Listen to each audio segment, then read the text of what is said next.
शोएब अख्तर ने अपनी biopic film की शूटिंग रोकने के लिए हुक्म इम्तनाई हासिल कर लिया। शोएब अख्तर ने कानूनी नोटिस को सोशल मीडिया पर शेयर किया। शोएब अख्तर ने कानूनी चाराजोई का फैसला भी किया।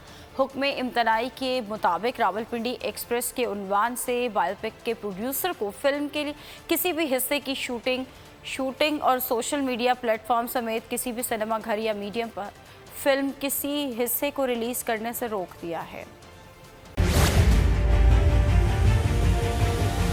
बड़ी ईद की बड़ी खुशियां, बोल ने निभाई अपनी सहाफती जिम्मेदारियां। कराची में ईद उल अजहा के मौके पर लियाकताबाद टाउन ऑफिस के साथ ही आलाइशों का ढेर लग गया है। सिंध सॉलिड वेस्ट मैनेजमेंट की टीम भी वहां पर मौजूद है।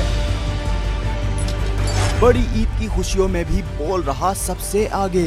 सफाई मुहिम के लिए मुतालिका इदारों तक पहुंचाई आवाम की आवाज। अगर मैं आपको दिखा दूं इस वक्त मुनाजिर तमाम गाड़ियां जो इस वक्त है यहाँ पर, तमाम जो कलेक्शंस हैं, जितनी भी आलाइश है उनको यहाँ से उठाया जा रहा है और लम्हा बा लम्हा की खबर से रखा आवाम को आगाह। और में मुख्तलिफ मकामात पर आलाइशें जो है वो हमें सड़कों पर दिखाई दे रही थी, लेकिन उसके बाद जो LWMC है उनका अमला जो है वो उसके बाद फील्ड में निकला और उसके बाद आलाइशों को हटाने का सिलसिला जो है वो शुरू कर दिया गया। बड़ी ईद की ट्रांसमिशन 57% आवाम ने देखी बोल की स्क्रीन पर, क्योंकि बोल है पाकिस्तान का नंबर 1 न्यूज चैनल।